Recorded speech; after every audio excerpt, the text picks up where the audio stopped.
nous allons parler donc du jeûne du 10 Tevet. Il y a une contradiction fondamentale entre la définition du 10 Tevet. D'après le Abu Draham et les Mefarshim, le 10 Tevet c'était tellement grave, c'est un jeûne tellement grave qu'il pouvait tomber Shabbat.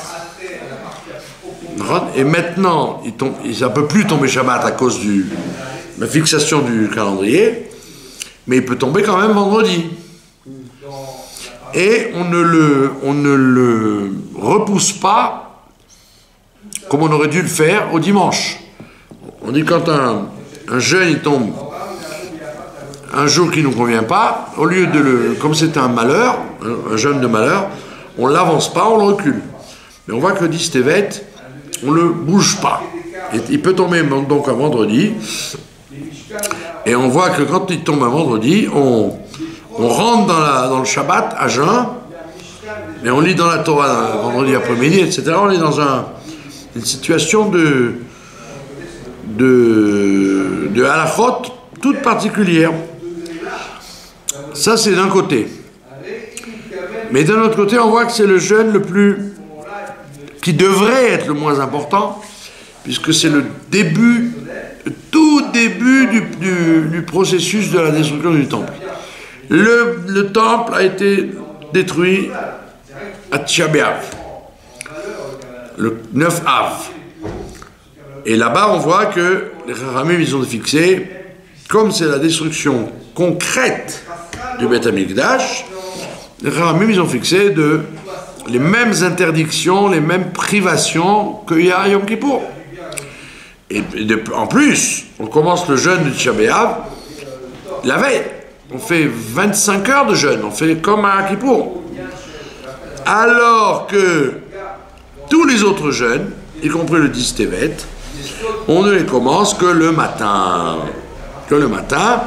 Et ils sont très très allégés, puisqu'on dit que les femmes enceintes, les femmes qui allaitent, les femmes qui sont dans les 2 ans après l'accouchement, elles ont le droit de ne pas les faire.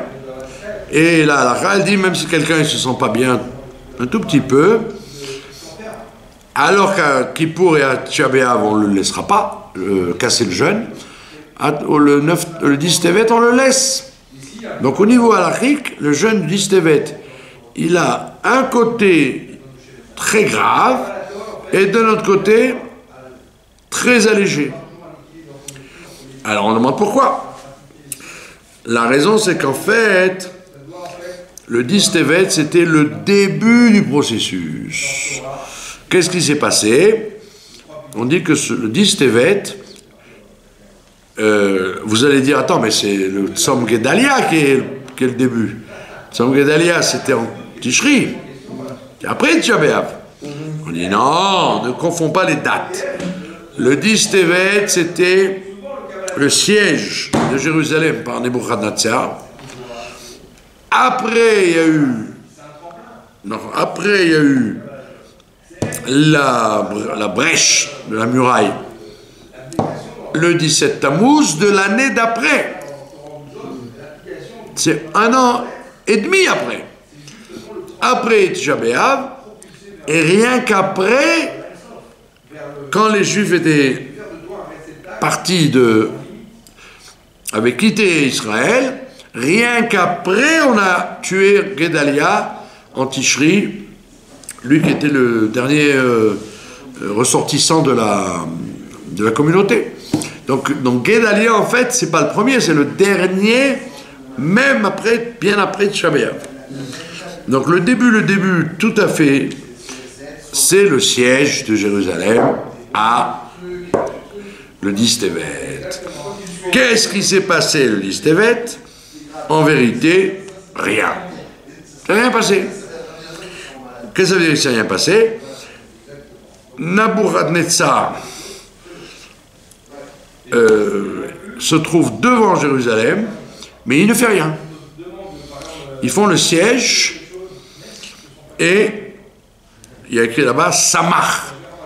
Il s'est collé aux murailles. C'est-à-dire que les conséquences, c'est que les gens ne pouvaient ni rentrer ni sortir. Il y avait de quoi manger, il y avait de quoi tenir le siège, mais il y avait un handicap, c'est que ni tu rentres ni tu sors. Un confinement. Un confinement, voilà. Le vrai Séguer, c'était le 10 Tevet, le confinement. Et donc, la Chassidoute explique que dans le 10 Tevet, il y a un aspect qui peut être négatif, c'est-à-dire le début de la destruction qui va aboutir à Tisha B'Av, ou alors un très bon moyen de faire la hardoute entre les Bnei Israël. Qu'est-ce qui se passe quand quelqu'un est fâché avec quelqu'un d'autre? Ben, il évite de le rencontrer. Celui-là, il va dans cette choule, l'autre il dit ben, je vais dans une autre. Ils évitent de se rencontrer, ils évitent de se croiser, ils évitent de se dire bonjour, etc., etc. Ils évitent de se confronter l'un à l'autre pour faire la paix l'un à l'autre. D'accord? Et donc, la bracha qu'il y avait dans le 10 Tevet, c'est que personne ne sort, personne ne rentre. Ça veut dire que tu es obligé de rencontrer et de côtoyer même les gens que tu ne veux pas voir.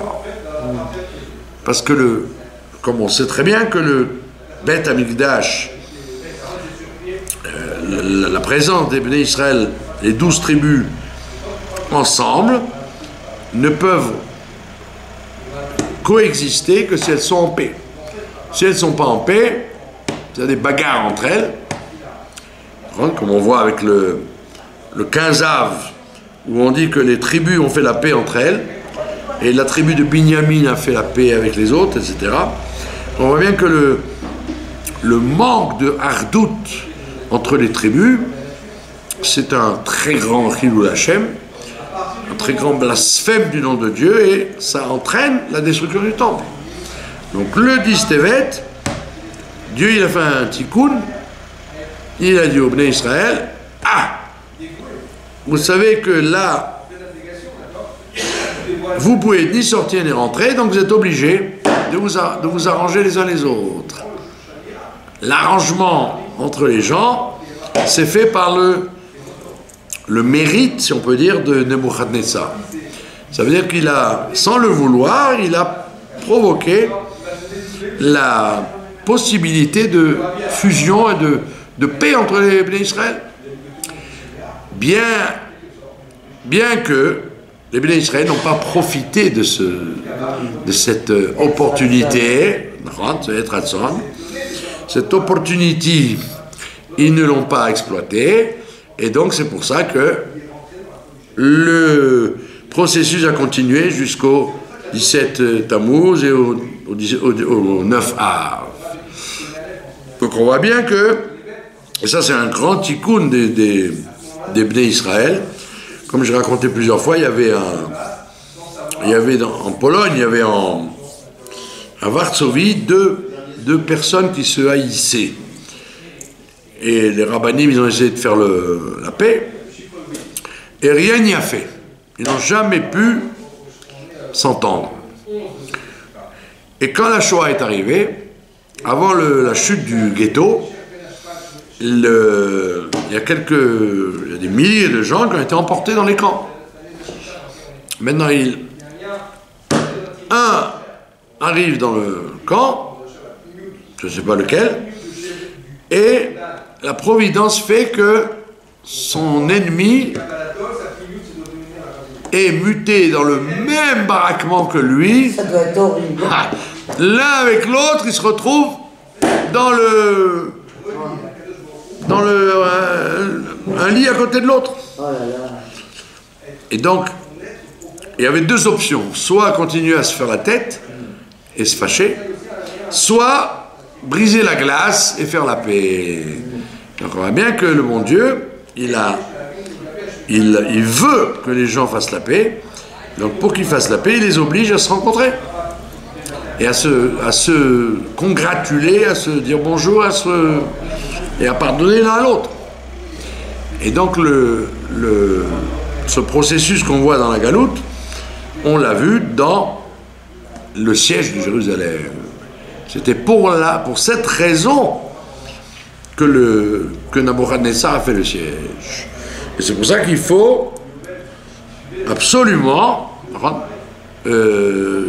pallier ce problème-là de la paix entre les gens, en disant de toute façon, on va être obligé de faire la paix. Alors autant la faire sans qu'il y ait le siège de Jérusalem. Voilà pourquoi le siège de Nabuchodonosor, il commence, et donc comme il commence, c'est très connu que un phénomène, c'est pas important comment il se termine, il faut voir comment il a commencé. Au début, c'est plus facile de réparer, le 10 Tevet, c'est plus facile de réparer la haine gratuite que le 9 Av, quand c'est déjà perdu, quand tout brûle. Donc, bien que concrètement, dans la halakha, on soit plus makpid, plus scrupuleux de faire Tisha B'Av comme un jeûne grave, en vérité, la gravité profonde, elle est dans le 10 Tevet, elle n'est pas dans le Tisha B'Av. Tisha B'Av, ça veut dire que c'est déjà fini. C'est un point de non-retour déjà, il n'y a plus rien à faire. On a détruit le temple. Alors que le 10 Tevet, rien n'a été perdu encore. La preuve, c'est que des années avant,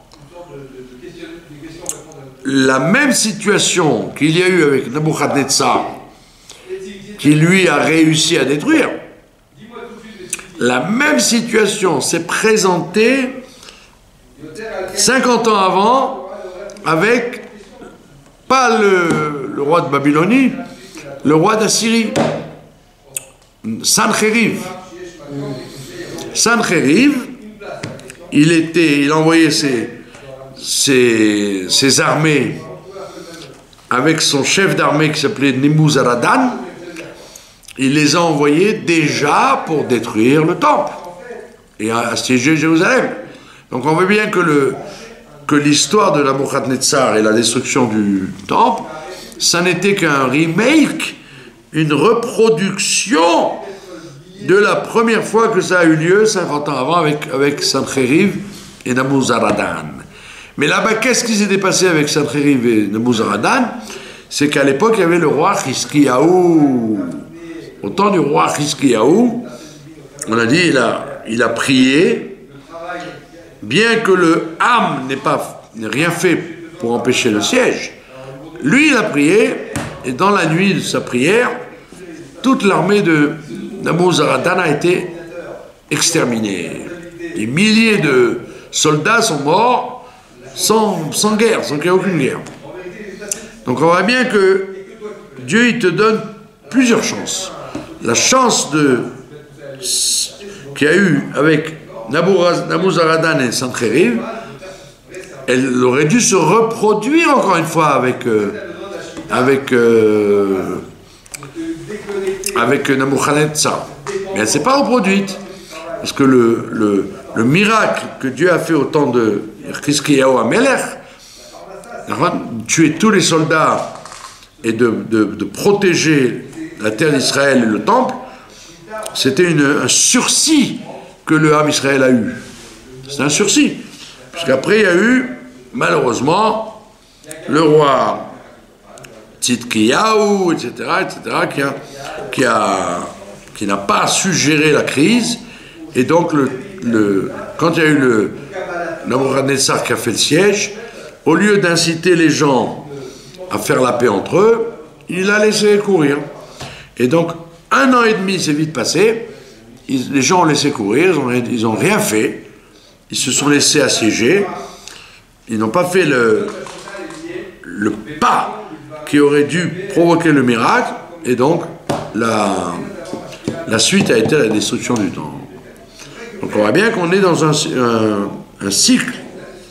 On est dans un cycle de potentiel de Teshuvah. Le 10 Tevet, c'est un mois de Teshuvah. Et on voit bien que en Tevet, il s'est passé un événement très important. C'est en Tevet que Esther a été prise comme reine. Elle est devenue reine en Tevet. Par contre, c'est écrit dans la Megillah. En Tevet, elle a été couronnée reine. Donc on voit bien que Tevet, ça a un potentiel de Géoula. Puisque c'est grâce au mariage de Achashverosh avec Esther, qu'il est choisi par miracle. C'est grâce à ça qu'on a pu faire la Géoula de Purim avec la destruction de Haman et le renversement de Achashverosh. Donc on voit bien que le mois de Tevet par lui-même, il peut aussi bien contenir un potentiel de bonnes nouvelles comme un potentiel de destruction. Et la tradition nous raconte que Avraham Avinu est mort en Tevet. On ne sait pas quelle date du mois de Tevet, mais on a cette tradition, d'où on le sait. Il y a écrit là-bas, quand Dieu lui annonce qu'il va mourir un jour, il y a écrit Tikaver Beseva Tova. Tu seras enterré dans une bonne vieillesse. Et quand tu prends les initiales, Tikaver Beseva Tova, c'est Rachetevot Tevet. C'est les initiales de Tevet. Ça veut dire que, on sait très bien d'après la Chassidoute, que le temps où un tzaddik s'en va, tout son travail se révèle sur la terre. Il prend plus de force quand il s'en va que quand il est là. Donc tout le chesed, toute la bonté que Abraham il a eue dans ce monde, ça s'est prolongé jusqu'à sa mort, mais une fois qu'il est parti, c'est à ce moment-là que les fruits de son travail vont descendre. Donc ça veut dire qu'on est capable de récupérer au mois de Tevet tout le chesed que Dieu avait dans ce monde grâce à Abraham Avinu. Donc si on rajoute dans le chesed pendant ce mois-là, le mois de Tevet, comme Abraham Avinu, et le chesed d'Abraham Avinu, il allait très loin, il allait même jusqu'à pardonner à son fils Ishmaël, pardonner aux gens de Sdom. Ça nous apprend quelque chose. Bien que Dieu lui ait dit Adkan, je ne peux pas tolérer Sdom plus que ça, lui, Abraham, il a fait son travail. Il a dit, toi qui es un créateur bon, tu n'es pas un créateur justicier et vengeur, comme tu es un créateur bon, tu dois tolérer la créature comme elles sont. Donc comme Abraham Avinu, il avait cette mida de tolérance et d'amour et de faire du bien sans calcul, tout le mois de Tevet, il est relié avec ça, puisque c'est le mois où Abraham est parti, donc c'est le mois où nous avons la capacité d'être en miniature des Abraham Avinu. Chacun peut être Abraham Avinu. Parce que vous aurez pu dire, à quoi elle sert l'histoire de Sdom? Pourquoi on nous raconte l'histoire de Sdom? Pour nous dire quoi? Pour nous dire que Dieu laisse-le faire ce qu'il a à faire. Si Dieu il doit venger, être dur, être justicier, c'est son problème. Toi, tu dois faire comme Abraham Avinu. Tu dois être miséricordieux et tolérant avec les créatures, même quand elles sont pas bien. C'est un travail extrêmement difficile. Les kochot, les forces que Abraham Avinu il avait pour supporter même les gens comme Sdom, tu les as aussi. Tu dois avoir la tolérance de cet homme, vis-à-vis de cet homme. C'est-à-dire, même si tu vois des gens imbuvables, ils sont très durs à supporter, tu dois, comme Abraham Avinu, les supporter. C'est d'ailleurs ce que disait le fameux penseur et rave des Baalei Hamoussar du 19e siècle, il s'appelait Rabbi Israël Salanter. Rabbi Israël Salanter, il disait aux gens, j'ai un truc pour vous apprendre à faire Ahavat Israël. Alors ils ont dit, comment, quoi donc? Et il a dit, écoutez, quand vous regardez ce que vous faites, le nombre de choses pas bien que vous faites, et vous dites malgré tout, le bon Dieu, il pardonne. Le bon Dieu, il passe. C'est pas chaque fois que je suis pas comme il faut que Dieu me tape dessus. On voit bien qu'il y a une tolérance énorme de la part de Dieu. Et comme Dieu tolère moi je dois tolérer l'autre. C'est la même arme que j'utilise vis-à-vis de Dieu en disant tu es bon et tu fermes les yeux sur plein de choses. On dit pas de choses qui méritent une punition. On parle des choses qui sont pas comme il faut. Il y a plein de choses qui sont pas comme il faut. Tu donnes pas vraiment la tzedaka comme il faut. Tu dis pas vraiment la Torah comme il faut. Tu pries pas vraiment comme il faut. Tu fais pas les mitzvot avec autant d'enflammement que tu fais des choses de la vie. Quand tu te mets à table, quand tu mets ta serviette, tu te prépares un bon repas, alors que quand tu fais une mitzvah, quelquefois tu dis oh, j'ai pas tellement envie de la faire, mais je vais la faire quand même parce que je suis engagé. Alors on te dit de la même façon que si on devait comparer la façon dont tu te comportes dans les choses que tu aimes et comment tu te comportes dans les choses que tu n'aimes pas, Dieu il pourrait t'envoyer des catastrophes en disant c'est quoi ça? Je t'ai donné des ordres, tu les fais pas avec amour, tu les fais pas avec énergie, alors que quand c'est des choses que je ne te donne pas à faire, ça tu les fais comme il faut, manger bien, t'habiller bien, aimer le plaisir de ce monde. Donc le Rabbi Israël Salanter il dit comme toi tu te pardonne beaucoup de choses en sachant que Dieu est bon et qu'il te laisse faire, tu dois aussi faire la même chose avec l'autre. Tu vois l'autre en face, si tu peux le réparer en lui disant il faut faire ça mieux, etc. Si tu ne peux pas le réparer, au moins tolère-le, aime-le comme Abraham Avinu, il a toléré les villes de Sodome et de Gomorrhe. Donc c'est pour ça que la tradition nous dit qu'il est parti en Tevet pour nous dire rassurez-vous, vous pouvez être comme Abraham Avinu, faire du bien comme Abraham Avinu et ne jouez pas les vengeurs en disant c'est bien fait pour celui qui a pris une tannée, il la mérite bien parce qu'il n'est pas comme il faut. Ne sois pas comme les anges qui ont détruit Sodome, sois comme Abraham Avinu qui ne voulait pas détruire Sodome. Ça c'est le message du mois de Tevet. Maintenant, comme ça s'appelle Asara B'Tevet, il y a un des Rishonim qui fait une dracha à lui en disant le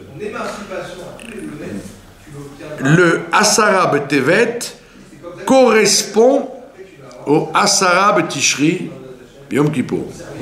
La preuve c'est qu'il y a écrit dans Kippour et dans Asara B'Tevet il y a écrit Be'etzem Hayom Hazeh. Dans ce jour-là absolument. Alors ce jour-là absolument, il veut dire par là, Si jamais le 10 Tevet tombait Shabbat, je le ferai quand même. Comme Kippour. S'il tombe Shabbat, je ferai quand même Kippour. Donc il y a c'est un jour qu'on ne repousse pas, ça veut dire. 10 Tevet, 10 Tishri, on ne le repousse pas. On le fait comme il est. Ça, on a compris. Au niveau de la halakha, c'est impossible que Asara B'Tevet tombe Shabbat. Donc on n'a pas de problème. On n'aura pas besoin de jeûner, ça ne pourra jamais tomber Shabbat.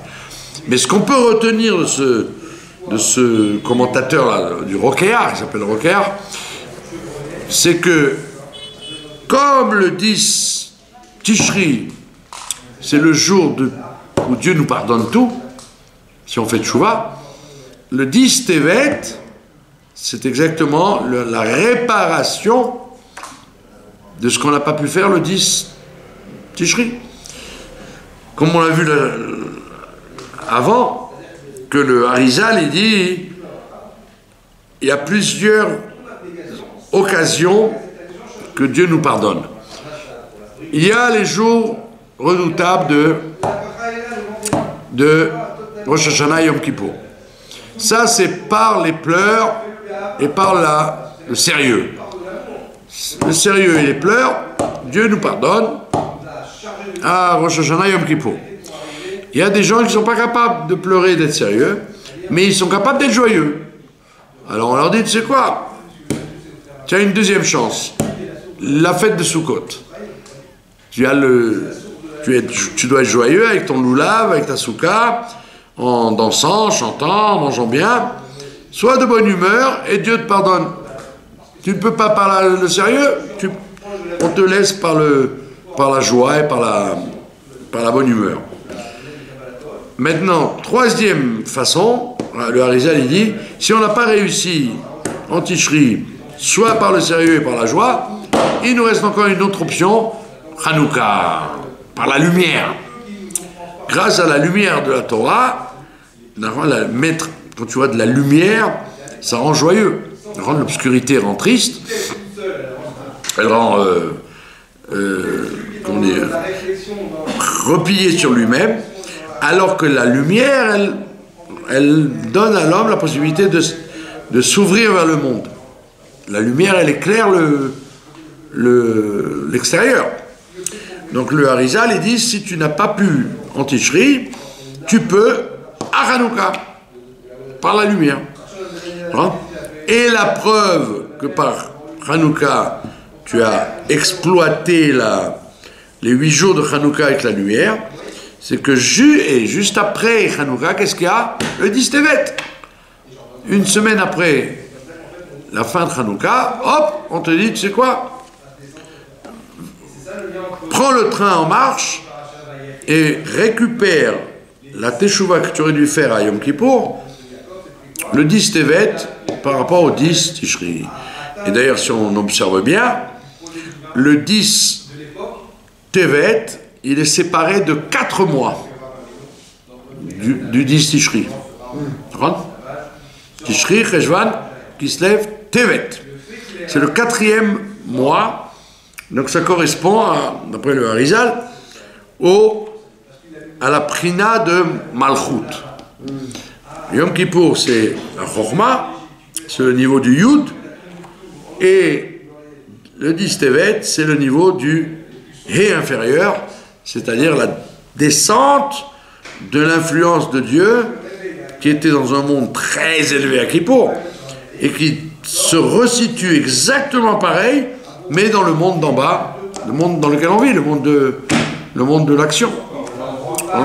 Donc tu peux réparer Kippour grâce au 10 Tevet. 10, même date, même terminologie, mais Etsem Ayom Hazeh, grâce au 10 Tevet, on peut réparer le 10 Tishri.